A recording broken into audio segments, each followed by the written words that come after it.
We are. That's why I hadn't been opening up the show. I can't hit because of the illness. Can't hit the we are live like I used to.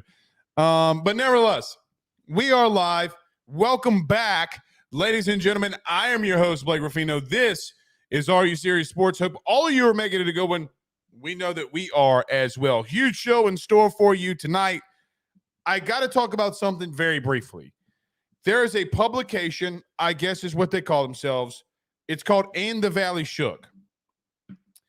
During the Super Bowl, Flau'jae Johnson and Gordon McKernan released a rap where it was just a commercial for Gordon McKernan. It's an NIL deal. She rapped in it. And these guys come out here and say it sucked. So during the commercial, they posted on social media too, and they posted on Twitter, and these guys are coming out and attacking Flau'jae Johnson and Gordon McKernan, they're not a sponsor. We have our own law firm, the Drake Williams Law Firm. Love them. Always will love him. They love us. And I'm not even trying to stick up for Gordon here. But, dude, can we get to a place where, can we just shut the fuck up sometimes in some of these publications that cover LSU when somebody, an NIL deal is going on, okay, for an LSU player, regardless if you like the rap or not, at least you got somebody, a guy out there that is paying athletes to be here. She does rapping or whatever she does. She's a rapper. And these guys in this publication who, by the way, constantly poo-poo on LSU and cover LSU, they make a joke out of it. I don't know if they're joking or not. They said that it was a really crappy rap or whatever. Not going to spend a lot of time on it.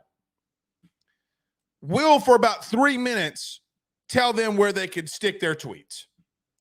Because, quite honestly, they hire a guy in Max Toscano, who a lot of you love, who constantly attacks LSU too. I find it ridiculously hilarious that these people go out there, joke or no joke, during the Super Bowl when you have an LSU player that's on a Super Bowl commercial, assuming it's not cheap. Can we just all be excited for everybody and all move in the same direction and not have a baseless, mediocre, trash publication trashing and saying something negative about a player at LSU? Talk about it a little bit. One area overlooked for LSU football. We'll mention that. Listen, there is a guy on this football team, a new addition to this football team, that I think a lot of people are not paying attention to. We talked about him a lot in the last month since he's come on to LSU. That is C.J. Daniels, the wide receiver from Liberty.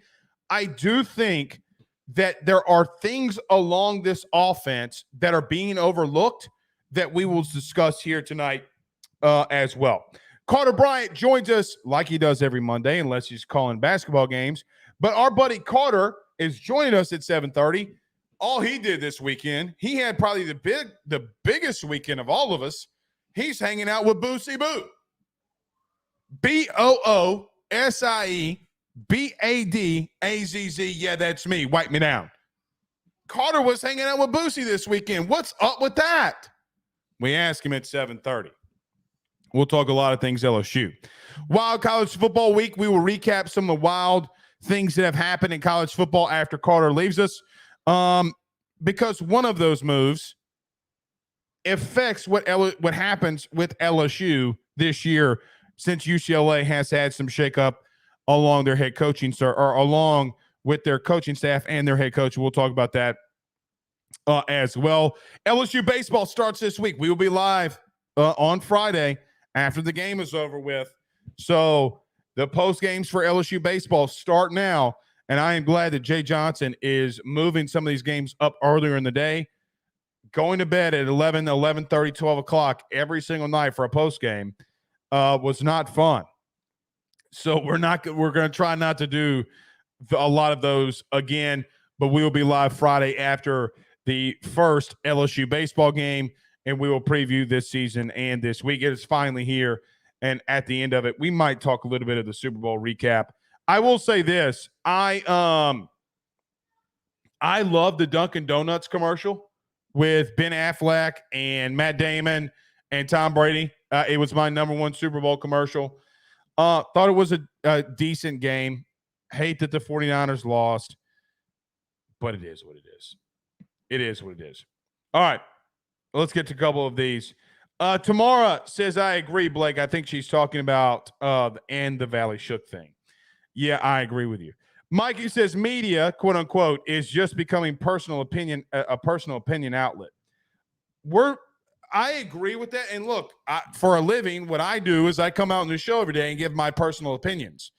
So I agree with that.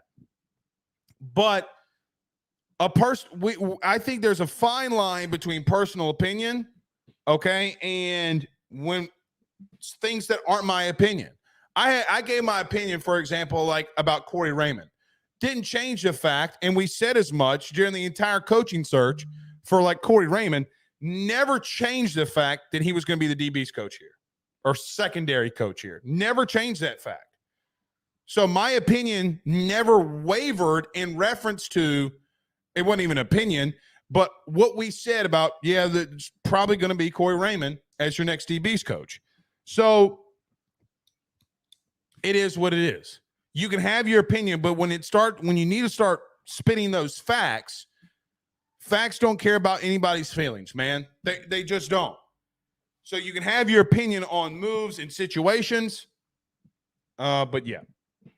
Dane Bergeron with a $20 super chat says, Blake, I had a bigger day than Carter. I was with Dylan Cruz and his wife in Mississippi today. Glad the Chiefs won. I hate all things San Francisco. How about that? Hanging out with Dylan Cruz. Okay. Yeah, I do think, thank you, Dane, for the $20 super chat. That's always welcomed here. Thank you so much. Hanging out with Dylan Cruz is a big deal, man. Yeah, I'd probably think that hanging out with Dylan Cruz is bigger than hanging out with Boosie Boo. And I love Boosie. And Boosie loves LSU. But Dane hanging out with Dylan Cruz. That's big. I see the questions inside the chat. And thank you, Dane, again for that super chat, man. Always, always, always appreciate it. Rick says 7,000 plus subscribe to hear your opinions, Blake, here on AYS Sports. Keep those takes coming, brother. Yeah, and I mean, that's what we do. Hopefully we get to 10,000 by football season. That's what I want us to, or where I want us to be. But yeah, I'll just say that I'll just use it here because we got so much LSU stuff we got to talk about. In case you missed it, there's a publication, a media publication called And the Valley Shook.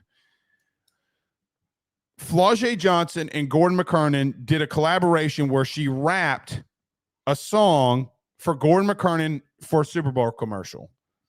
Thought it was actually really good. Okay. But the problem is the publication, and I don't know if they were joking or not. All right.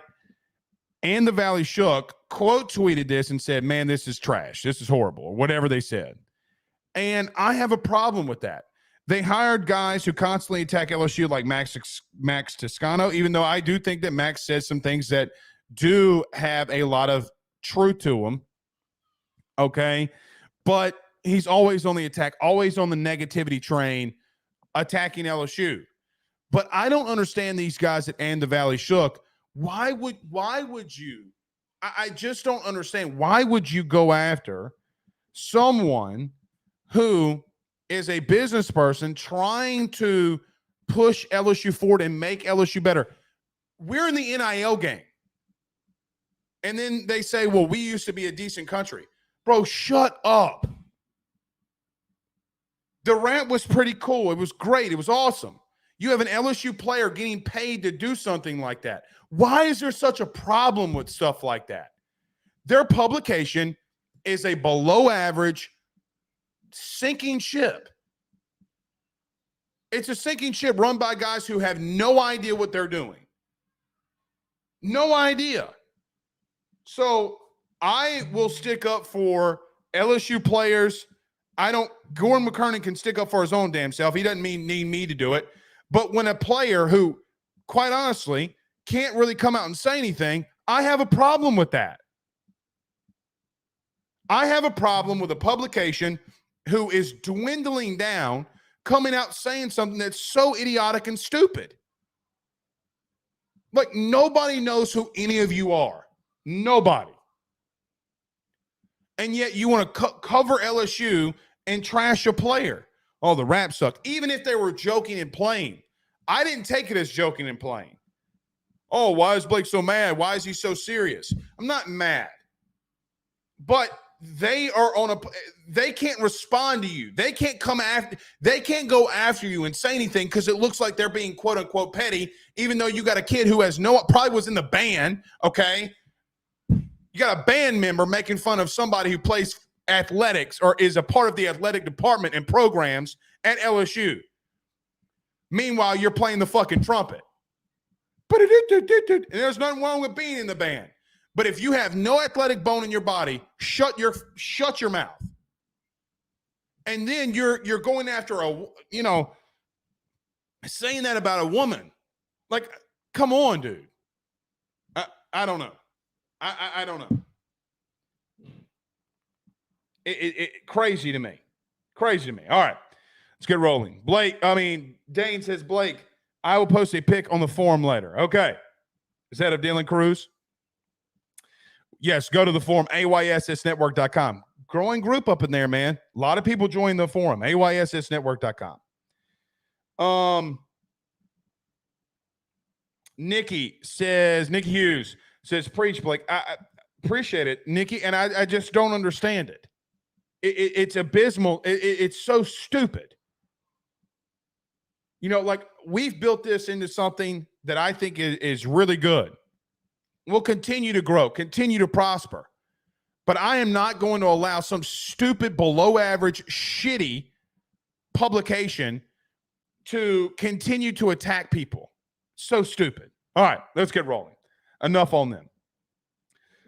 Everybody do us a favor by hitting the like and share all those social media groups, share to all of those social media pages. Wherever you're watching us, listening to us on YouTube, like, subscribe, and notification bell. Wherever you listen to podcasts, rate, review, and subscribe. So about our good friends over at betonline.ag, our good friend Tyler Alexander over at LPT Realty. Don't go anywhere. LSU football, spring. Guys, we're only a little bit more than a couple weeks away. Some we hear are making and already turning some heads around LSU football. We talk about that next. BetOnline is the fastest and easiest way for you to wager on all of your favorite sports, contests, events with the first-to-market odds and lines. Find reviews for all the news for each league, including Major League Baseball, NFL, NBA, NHL, combat sports, college sports, esports, and even golf. BetOnline continues to be the top online resource for all of your sports information for live in-game betting, props, and futures. Head on over to BetOnline today and use your mobile device to join and make your first sports bet. Use our promo code BELIEVE50, that's BELIEVE50, BLEAV 50, to receive your 50% off welcome bonus on your first deposit. That's betonline.ag, betonline.ag. He will sell your house and find you a new. Well, Tyler's the man, he's here for you. If you want to buy or sell, well, it's not too late. Dial 955-0008. Just call 955-0008. Y'all call Tyler, he'll shoot you straight. We're back.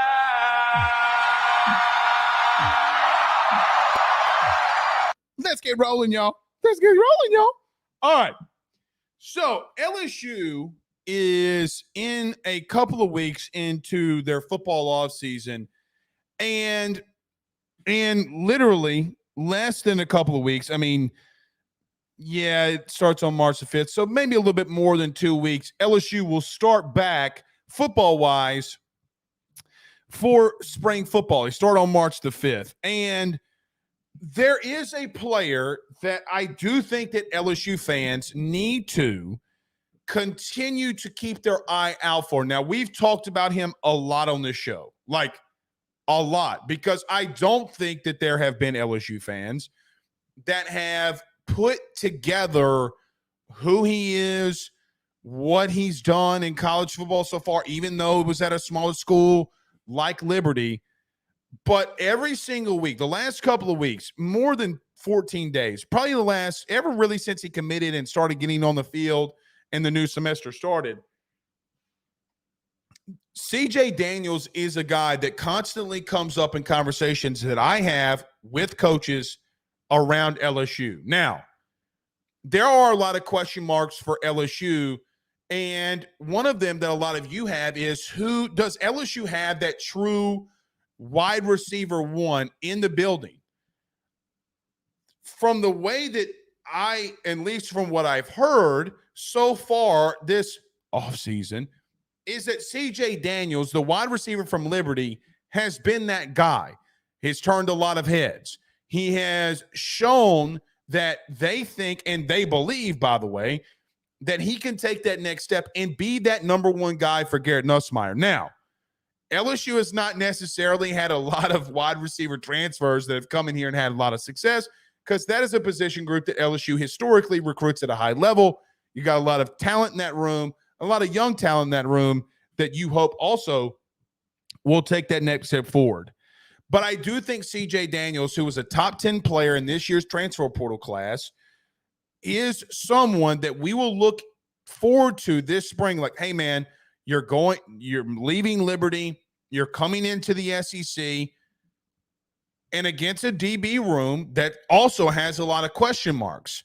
You have a quarterback who is a gunslinger, who's going to want to get the ball out of his hands very quickly.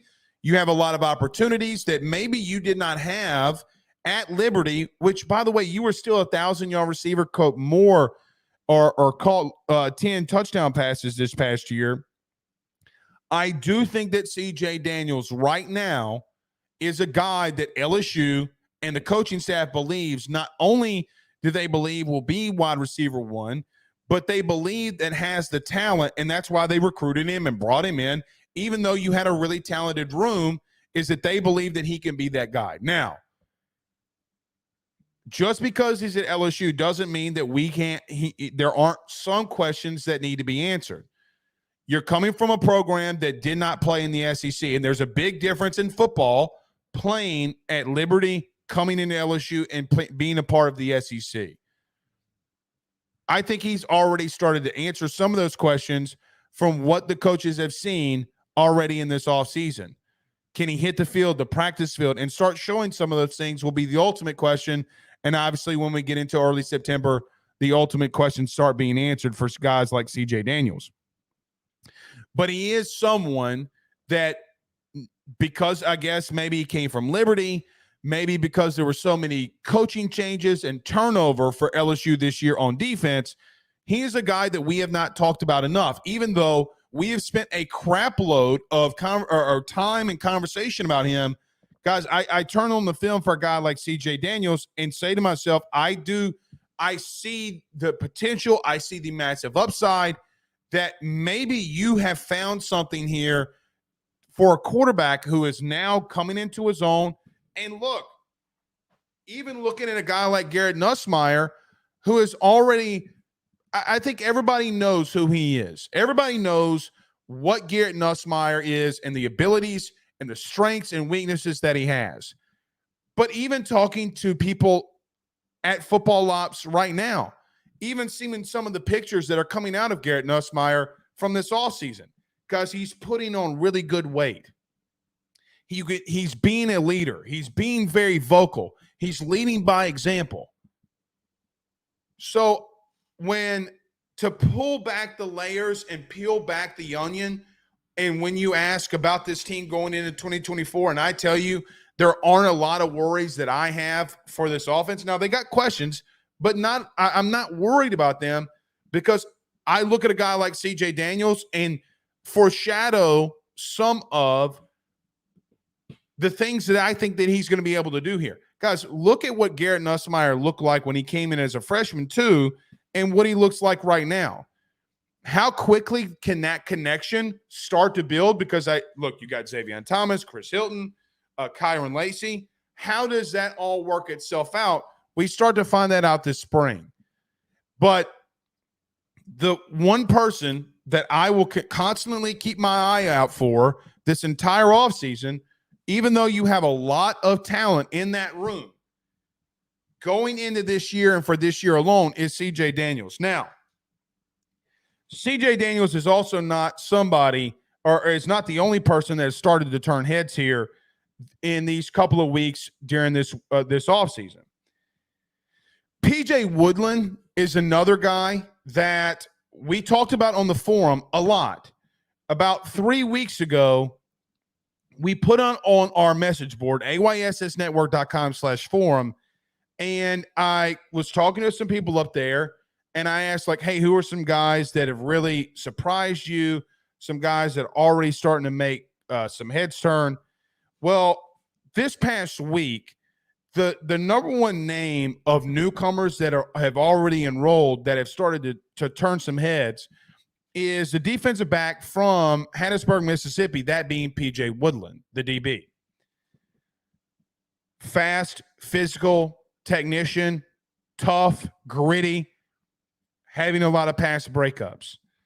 So you have two new guys, two newcomers, one that has experience in college football and a young guy, a young freshman, and PJ Woodland, which I think you have a lot of young DB talent in that room. Is he a guy that we look up in spring who is an early enrollee, a guy we look up in August and say to ourselves, hey, man, PJ Woodland, although who was a 3-star, has really come along here and probably is going to see a lot of playing time. Being a freshman, being an early enrollee is a big jump from high school to obviously being in the SEC and against this offense and that wide receiver core.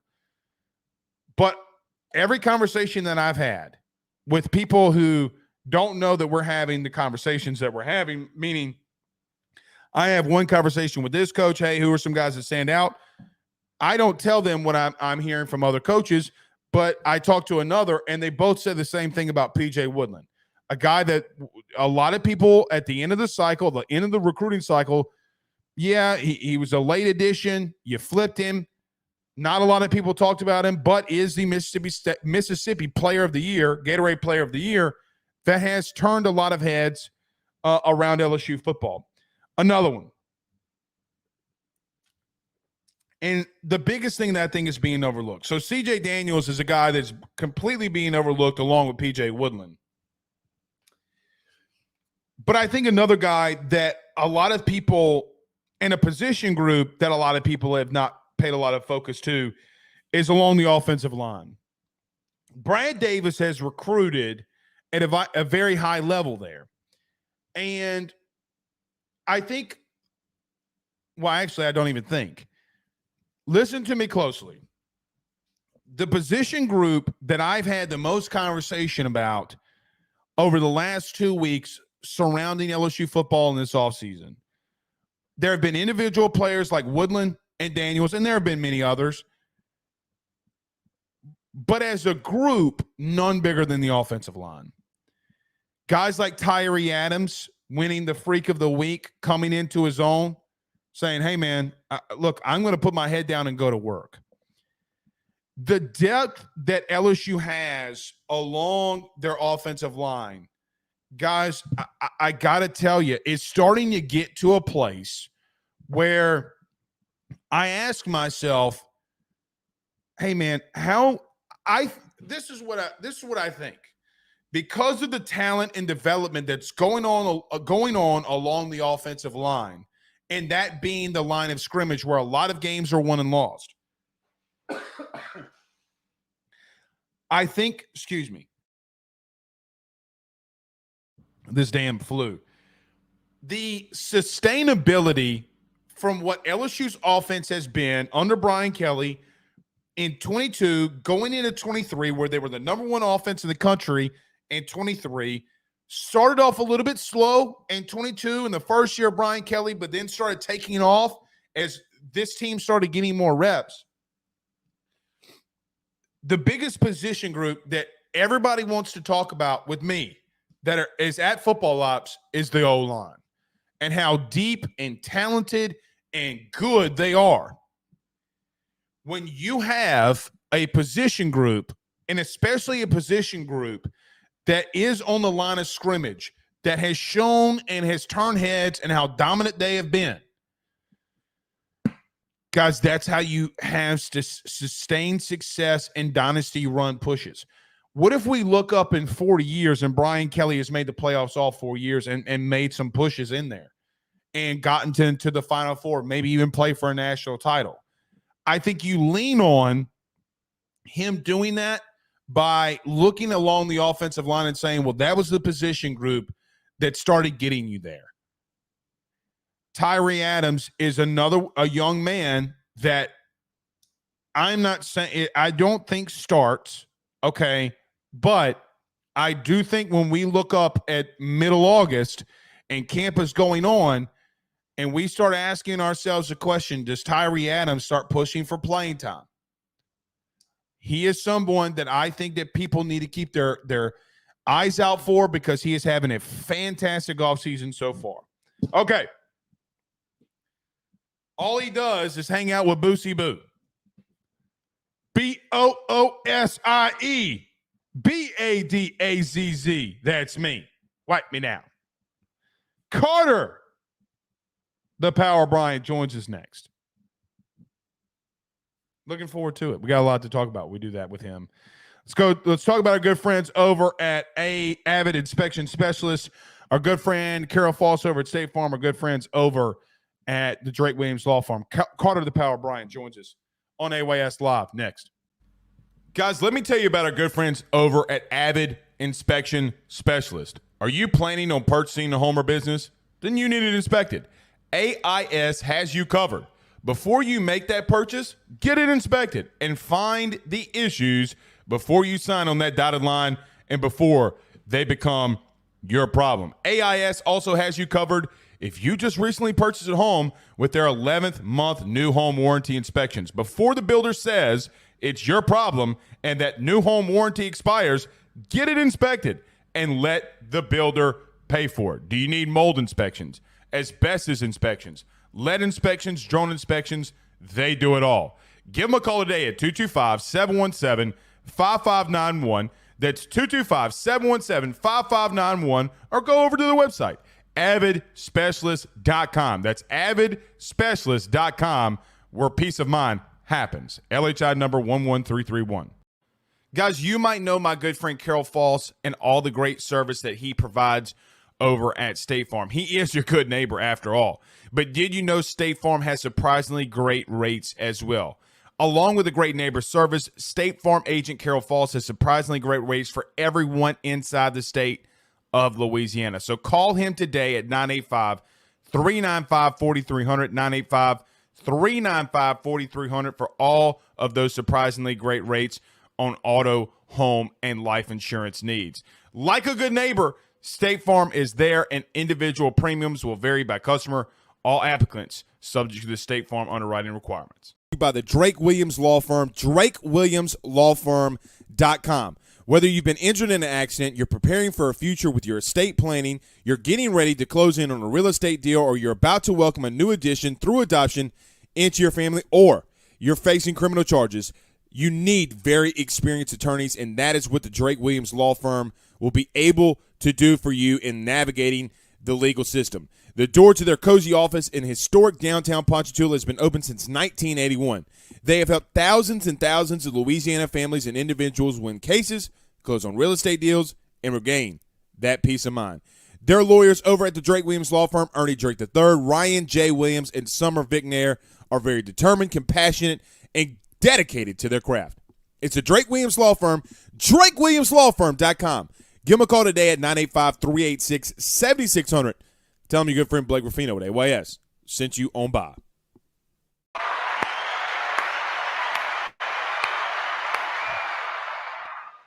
I heard Boosie Boo was a big PHL fan. Yeah, I heard that too. Can you just tell the viewers, how is Carter Bryant this weekend hanging out with Boosie Badass? I don't know. You tell me. You were the one hanging out with him. No, I'm kidding. I'm kidding.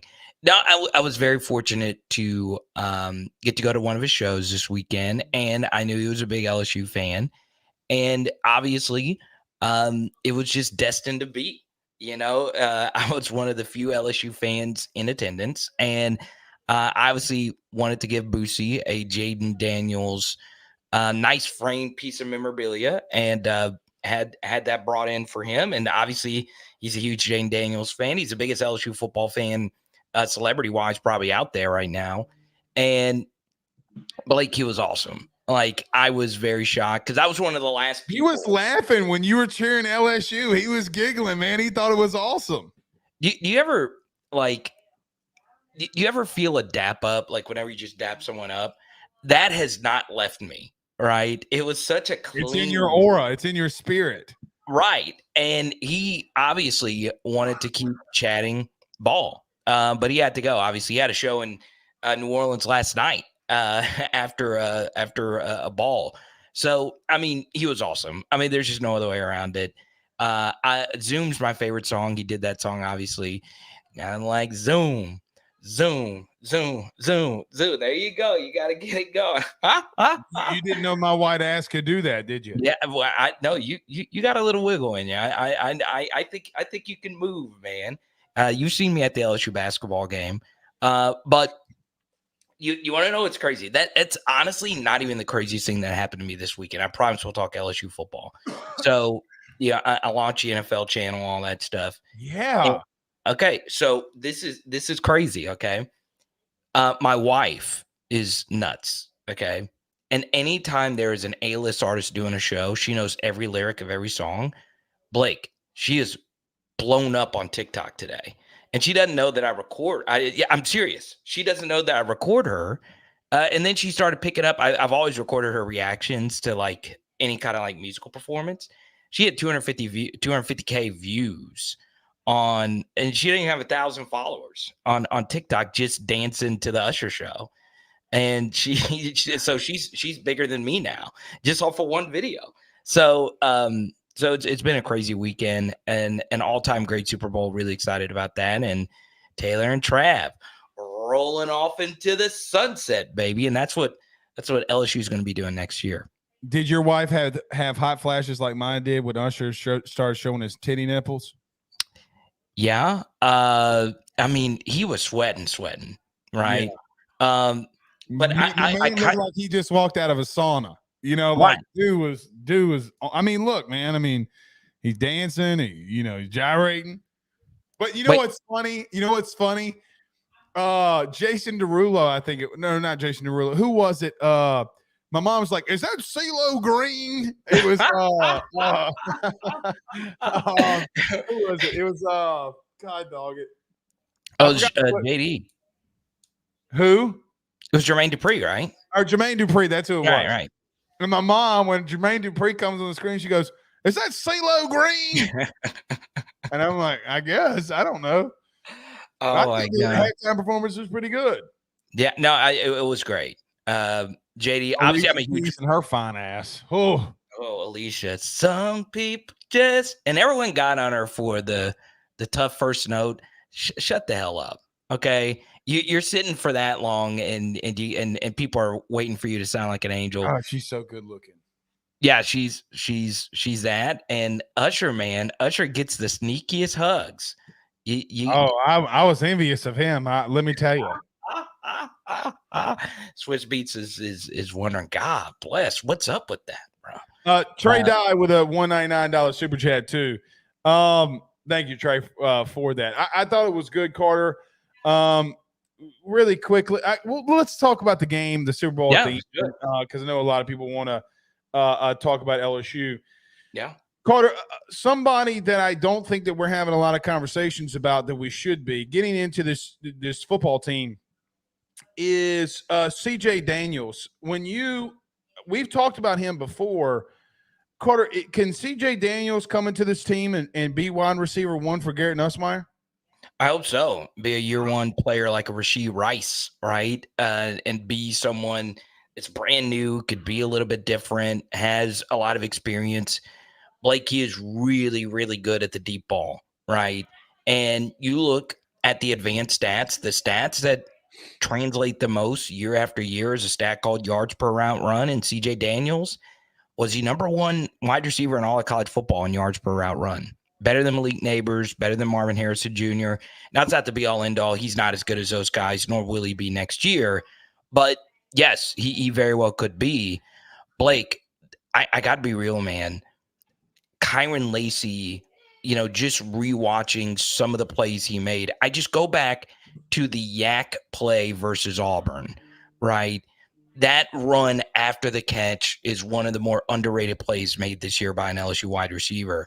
Kyron is so good after the catch, surprisingly good after the catch. So I at first I thought it was going to be Xavier Thomas because I just love Xavier Thomas. And CJ Daniels comes in and he's obviously the most experienced and tenured oldest wide receiver basically on the team next year. But I really do believe Kyron Lacey is going to be the guy. And I just think rewatching the Auburn game over and over, we know how he is as a blocker. I know a lot of people have different feelings about the drops and all of that. I really don't care because he gives you that high-end upside, wide receiver 1 upside. And if you were just to take away if you were just to rip the nameplate off of his jersey, there were times where he looked like some of the other number 2 wide receivers of the past. He looked like a Ruben Randall. He looked like a Justin Jefferson at times. So I think right now my pick. That play versus Bama was ridiculous. Yes. At that time.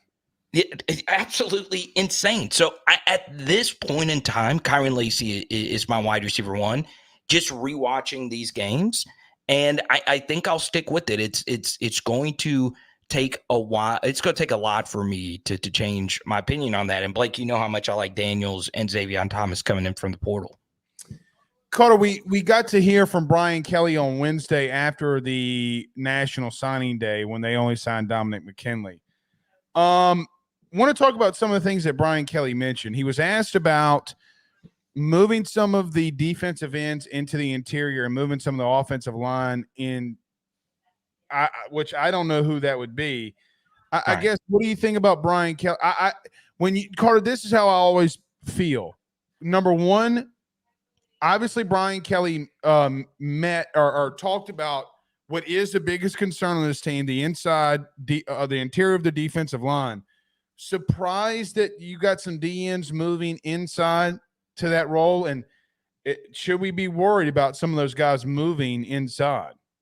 Not really, just because it's mostly the spring, Blake. And you saw last year. I mean, you witnessed it yourself. They had to move some guys around just to get through practice on the offensive line, right? So just because you see it during spring doesn't mean that it should.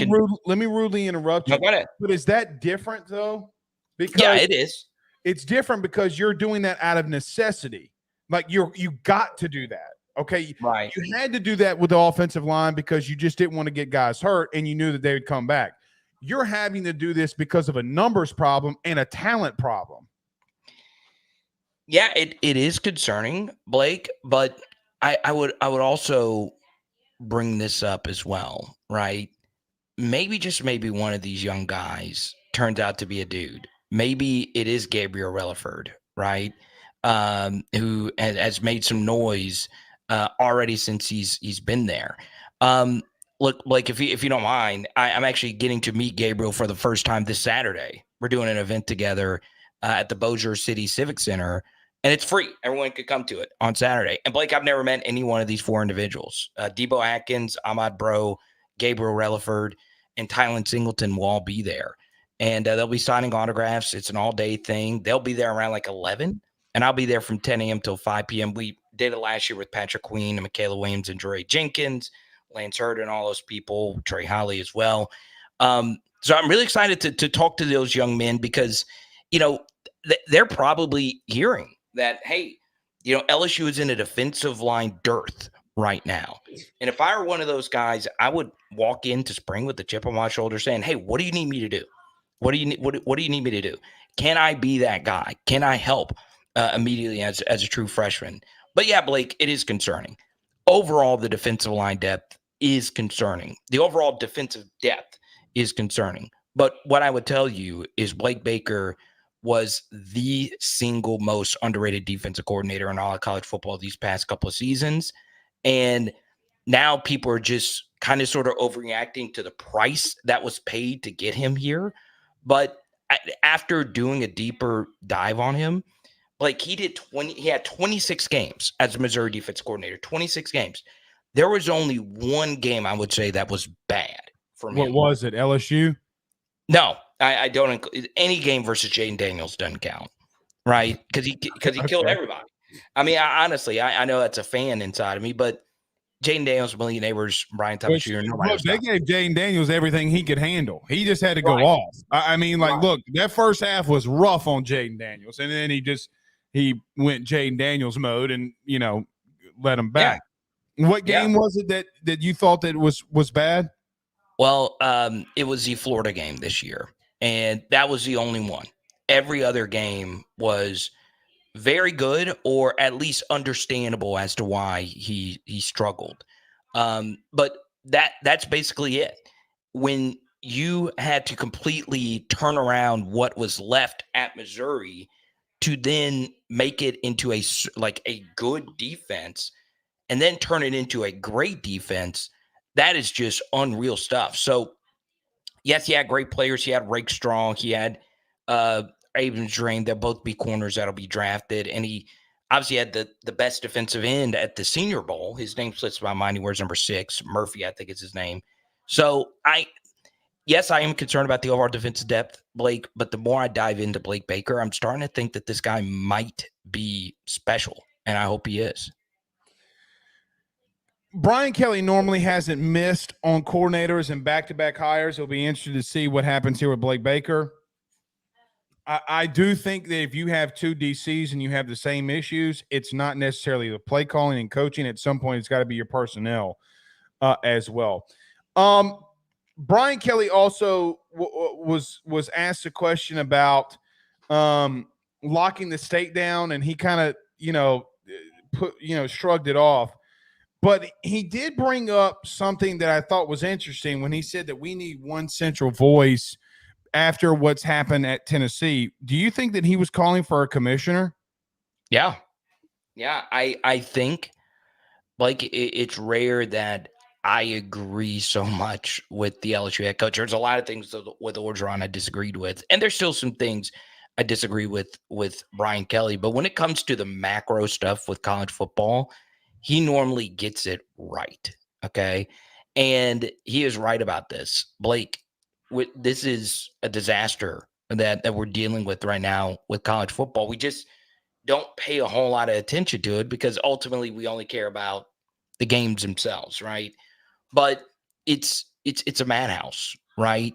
With the portal, NIL, everyone knows those issues, but the early signing period has got to get fixed, right? That is just the ultimate thing that causes this train wreck of the December period where coaches are leaving, and then we got this 30-day window after players leave and all that stuff. If you can fix that, now it is a complicated issue with admissions and all of that, Blake. If you can fix that, that's going to fix a lot of your issues. But right now, whether it's the early period or uncapped NIL or whatever, it's everything right now for me is a mess. What say you? I think he was warning everybody, and why, like I've tried to tell my viewers all last week when I was going stupid about this Tennessee thing. We need look, can I tell you something? We need the NCAA to win this one against Tennessee. Dude, you have been on this. You have been on this. I know. You know why? Because if Tennessee wins, okay, then you think it's the Wild Wild West right now. Everybody's going to sue the NCAA when it comes to infractions because they will win. They'll just say that recruiting issues are NIL or things with NIL. Right. If you think it's the Wild Wild West right now, Look, I think can I tell you something? Here's my opinion. I don't think since the Ed O'Bannon case, I don't think we have a bigger thing in court with the NCAA in the future of college athletics and football more than this Tennessee case. I like it.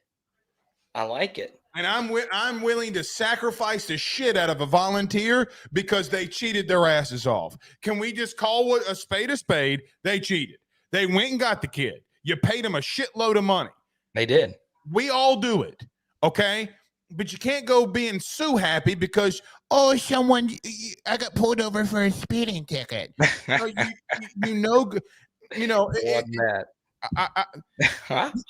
is the program when you finally hook up with that really hot girl and you take her shirt off and her underpits smell.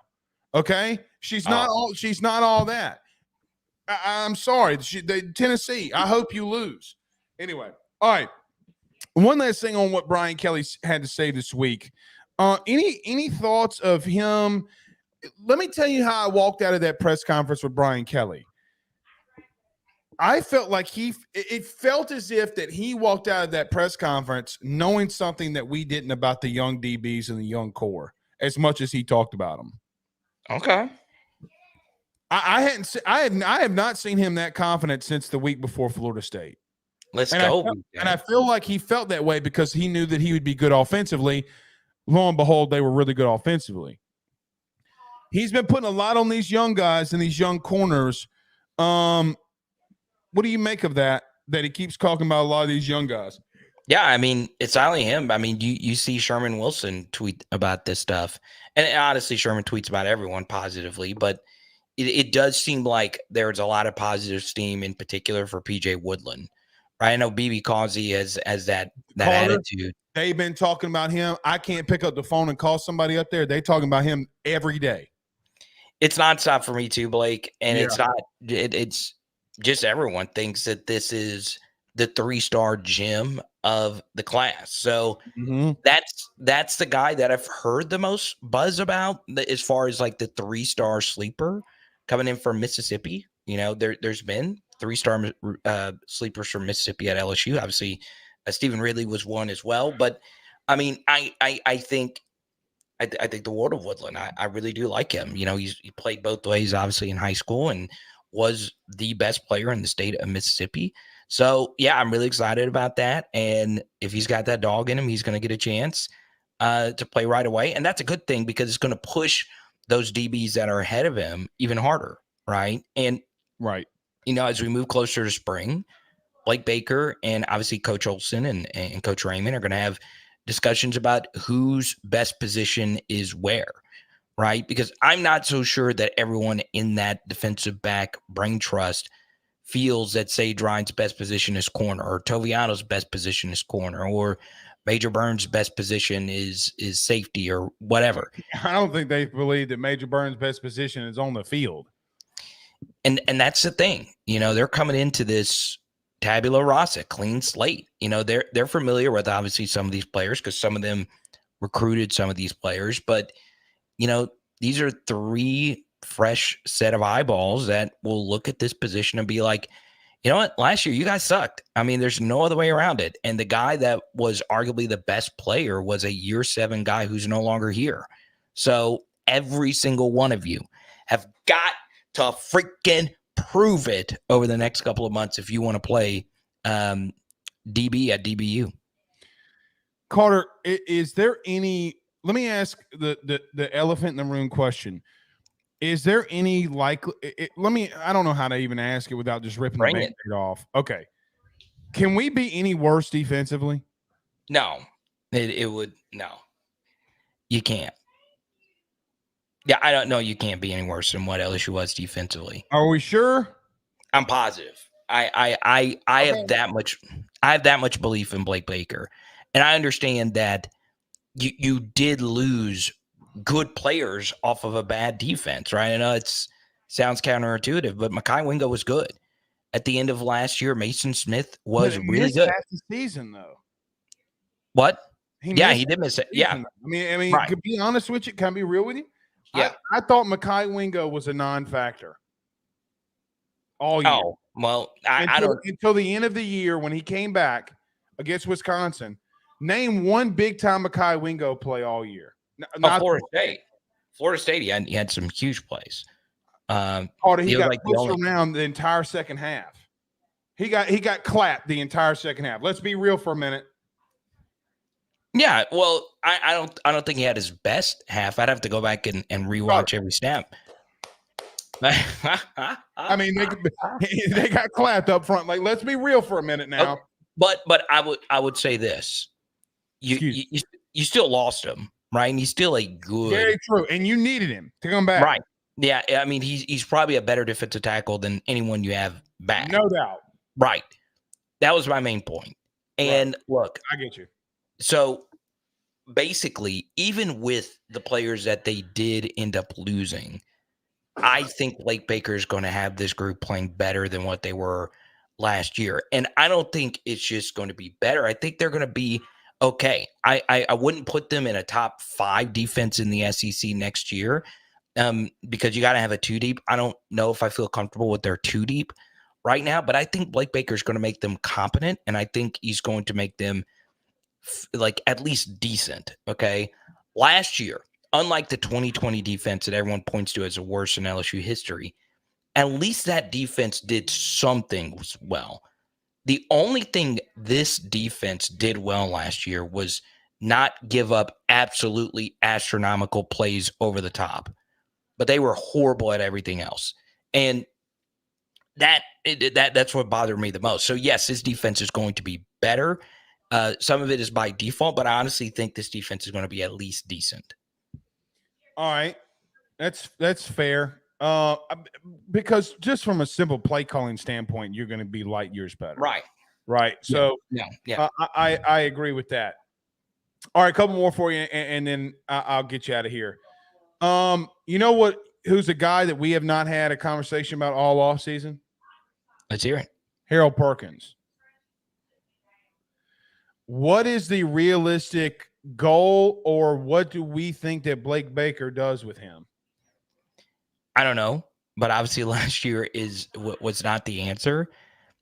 The first thing here is, did we have some elite Harold Perkins performances last year? Yeah, we had some. Against Blake Baker's old team. I mean, his Mizzou game might be his best game that he's had. Yeah, that was by far his best game of the season. He had some other good performances and good moments, obviously Wisconsin, but the truth is Harold didn't take the step forward that we expected him to take last year. And some of that is role because, going into last year, they expected him to be an inside off-ball linebacker, and they bailed on it after the Florida State game. Mm-hmm. And that was going to be the fulcrum of your defense. And then after 1 week, you're scraping that and you're trying to figure out what is the best role for everyone. Then he becomes this hybrid nickel type of player, Blake. And then they started getting into a rhythm with that. And then that fell apart. So the main thing is trying to figure out what is the best role for him. What is the best role for him, Carter? I think I would put him at the jack. I would. And I understand that you would be sacrificing some in the run game, but he can make up for that as a pass rusher. But Blake, he also needs to become a more nuanced pass rusher. And that comes with time. That comes with evolution. That comes with not just, beating everyone with the ghost move, which is his best move. It's an unbelievably great move. It's Von Miller's best move. But you got to have counters. You got to have other things to go along with. You got to be able to spin back into the inside to right. Right. And one issue he's had is just running past the quarterback when he can't just completely turn the corner, right? There's a lot of things he can work on. I still think there are things you can do with him as an off-ball linebacker, kind of like what Alabama did at times with Dallas Turner last year. Now, it's not quite apples to apples. Dallas is just a bigger guy, but I think Perk would be best served in a role like that. And if you can figure that out, he will get back to being one of the best players we've ever seen on the defensive side of the football. Only problem I have with that, Carter, is he's such a liability in the running game. He is. And you look and look, let me preface this for just a minute, because every time we say this, other media people and they bash us for having this conversation. Carter, we're more about what's happening on the field. We don't care about your takes or opinion. Yeah. Carter, he is such a liability in the running game, and nobody wants to have that conversation. Having him at the jack really worries me. Yeah, and it worries me too because you can't, part of what made Baker's defense good in Missouri is they did a good job setting the edge, right? It's something that LSU really struggled with. They were really didn't set one edge all year. Yeah, that was the one thing that bothered me the most. And look, there were times where some players who were returning never really got comfortable in their role. Xavier Jones never got comfortable last year. Right. Never did. Yeah. So you got to start figuring out what's everyone's best role. What do we need to do to fix what we have? And look, even if you're losing a guy like Jordan Jefferson, who I think could be a good pro, or Mason Smith or whoever, it didn't really matter if they were on the field because we had nothing up front in terms of an organizational structure. And some of that is not having a defensive line coach. Some of it is, Matt House just not being good. But a lot of it, Blake, just comes down to what Blake Baker is going to do as far as just getting these guys to play well. And one thing that really stood out to me studying Blake Baker this past weekend, Mr. Ruffino, was he did a good job mixing things up versus whoever he was playing, right? Like, so against Tennessee, he ran a lot of light box. He suffocated the shit out of Tennessee, boy. Right. Woo! And he ran a lot of mint fronts. Like, he just had a 3-man front and just let those guys eat. And then against you never really know where Blake's pressure is coming from. Right. He's going to show you a lot of different things, and you got to be ready for it. Yeah. And he did a really good job of coaching the guys up. He did a good job adjusting. The final pick 6 of the game was a good job adjusting in that game to what Tennessee had been killing them with, which were, just deeper in breakers. And they switched up their coverage and they were able to get a pick 6 to seal that one. I just think Baker's really good. I really do think so. That was one of my top guys to be the next defensive coordinator at LSU. And, as you know, Blake, I was not really a big Matt House fan. And now you hated him from the beginning, which I didn't blame you. Well, yeah. And that's fine. I don't always agree with everything, every LSU move, but obviously I want the team to win and be successful. I really do mean it when I say Blake Baker, I think, is going to be a fine defensive coordinator at LSU. The only worry that I have is I will concede having Perk in a vulnerable situation with him being at the jack from a running perspective. You can't have 2 of them, though, and you can't have a bad interior defensive line. So the problem that I have from a schematical standpoint is this. Carter, I think you're so bad in the interior of your run defense, having another liability setting the edge worries the shit out of me, right? Because you're so bad in the interior, you can't risk really Perk being out there because he's a liability too. And then when a team like Ole Miss comes in here and starts spanking that ass running the football, it would be one thing if you had 2 interior defensive tackles, which they may have by September, okay, that they can go in there and play in there, okay? But right now, and then, by the way, you got Whit Weeks, okay, that also love him to death, okay, but Whit also is a liability in the running game at times. So those are a lot of things that they got to figure out. One last thing before I get you out of here. Carter, it is LSU related to some extent because they play this team, but then again, it's not.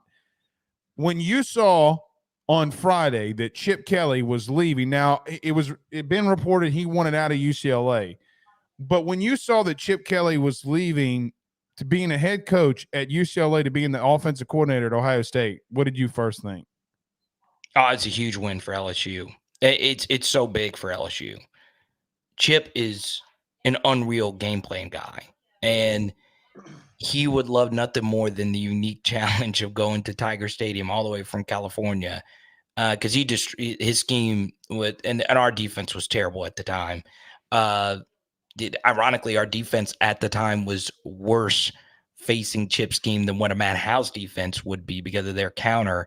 But man, Blake, it's huge. That made LSU schedule easier next year. Okay. Now they hired Deshaun Foster today, so we'll see how that plays out. But he's never been a head coach. He's never been a coordinator. And that was an in-house kind of deal, a scrambling kind of deal.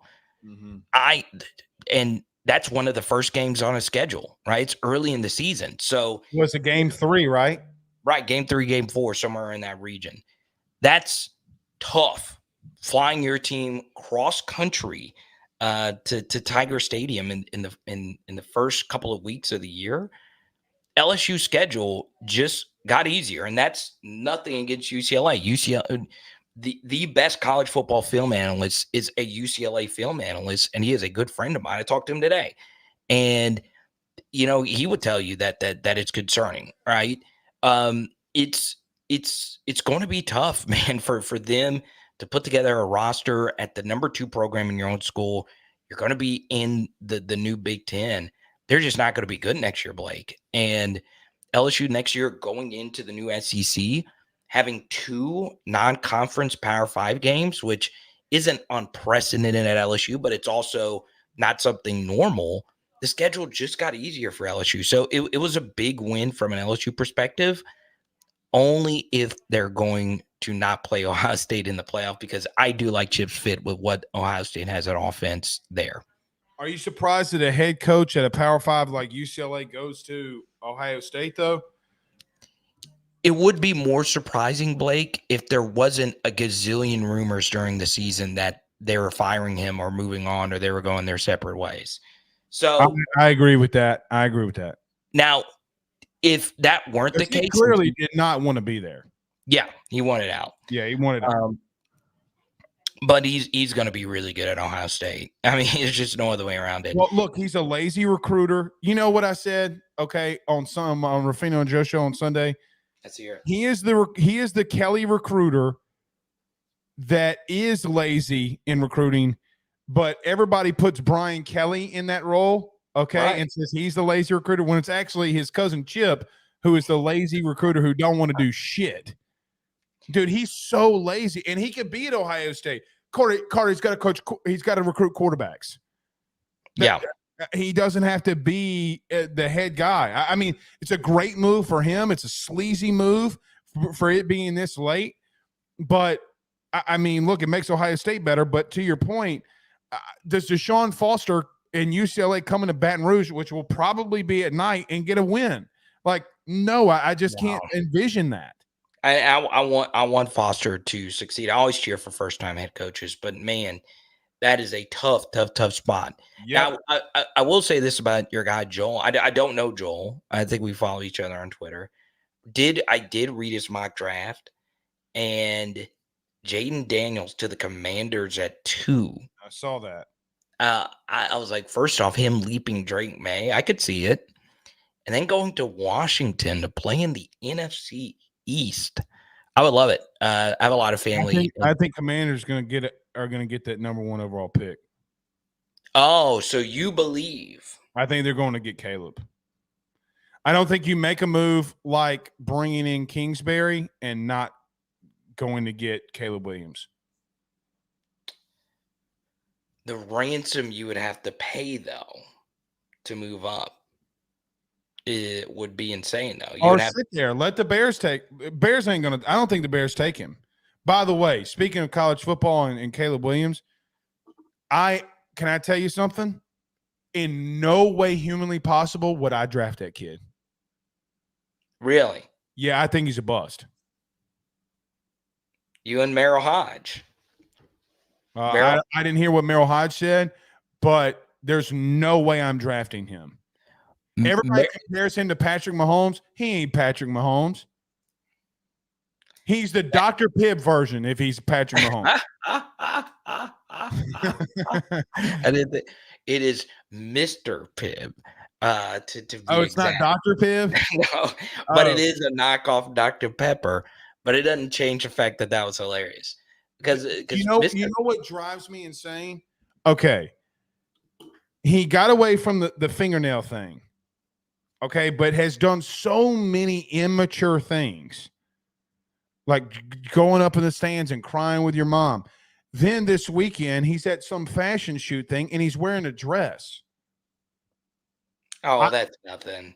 I want my quarterback to be quarterbackian. I don't want my quarterback wearing a fucking thong. Well, it wasn't a thong. I guarantee you he's wearing a thong underneath there, trying to act like he's Drake, and he's not. I mean, Russell Westbrook dresses crazy. I mean, there's so many star athletes that they're not but they're not quarterbacks. So the only guy that can get away with it because it's just his style and personality, but he never says anything. The only person that is Lamar Jackson, because it's Lamar's personality, and Lamar just it's a different thing. Lamar's not out there being a problem.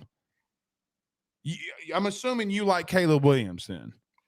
No, I think he's fine as a quarterback prospect. I don't have him on the Mahomes tier, but obviously I gotta be real with you, I don't think he's on Jaden's tier. So yeah, I mean, I would take Jaden Daniels number 1 overall, but I'm obviously very severely biased when it comes to that. I don't think you're biased. I think the reason has nothing to do with ability on the field and everything to do with he's a problem off the field. I will.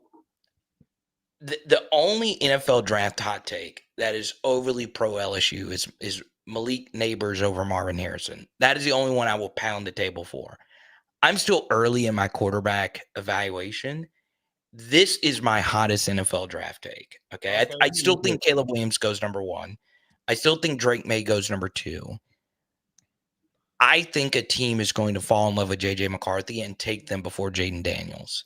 And that would be the best thing that would happen to Jaden Daniels, because that's just one extra chip on your shoulder. No, right? Because that means he falls to 4 to Atlanta. Hell no. Hell okay. No. That bullshit. Hell no.